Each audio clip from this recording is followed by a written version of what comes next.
کہ آپ جانتے ہیں کہ انگلش میں فوٹو، پکچر اور امیج تینوں کا مطلب کی تصویر ہوتا ہے، لیکن ان تینوں میں فرق بہت خاص ہے اور آج کے بعد آپ کبھی بھی غلط نہیں بولیں گے۔ Welcome to University of English, جہاں انگلش سیکھنا آسان ہے سیکھنے کے انداز میں۔ چلے بات شروع کرتے ہیں پہلے لفظ پکچر سے۔ پکچر کا مطلب ہے کوئی بھی تصویر جو پکچر دیکھی جا سکے، چاہے وہ ہاتھ سے بنائی ہو یا کیمرے والی ہو۔ یہ میری تصویر ہے، اس کو کیا کہا جاتا ہے؟ پکچر کہا جاتا ہے۔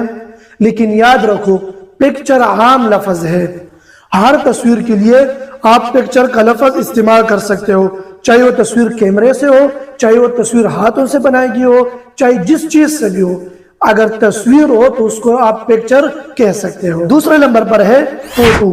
یہ وہ تصویر ہے جو کیمرے یا موبائل سے لی جاتی ہے۔ یہاں پر ایک اہم بات کہنے والا ہوں، ہر فوٹو جو ہے وہ ایک پکچر ہوتی ہے، لیکن یہ ضروری نہیں ہے کہ ہر پکچر فوٹو ہو۔ پکچر تو عام لفظ ہے لیکن فوٹو عام لفظ نہیں ہے۔ پکچر جو ہے یہ ہر چیز کے لیے یوز ہوتے ہیں، چاہے کیمرے والی ہو یا موبائل والی ہو یا ہاتھ سے بنائی گئی ہو یا لیپ ٹاپ پہ بنائی گئی ہو، جو بھی ہو اس کو پکچر کہا جاتا ہے۔ لیکن جو فوٹو ہے نا یہ خاص ہے، یہ پکچر کی طرح نہیں ہے۔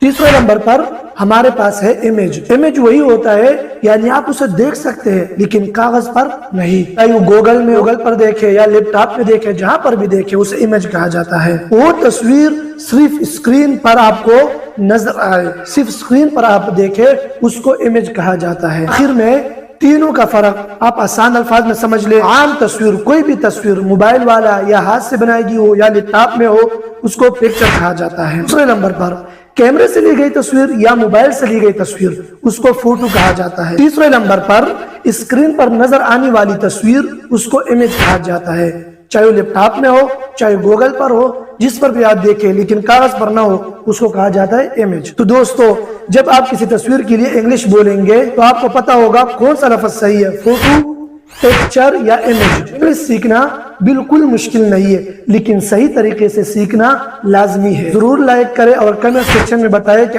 آج آپ نے کیا نیا سیکھا، اور یونیورسٹی آف انگلش کو ضرور سبسکرائب کریں، جہاں ہم روز انگلش سیکھتے ہیں آسان، سادہ اور دل سے۔ ملتے ہیں اگلی ویڈیو میں، تب تک کے لیے keep learning, keep smiling and keep growing with University of English.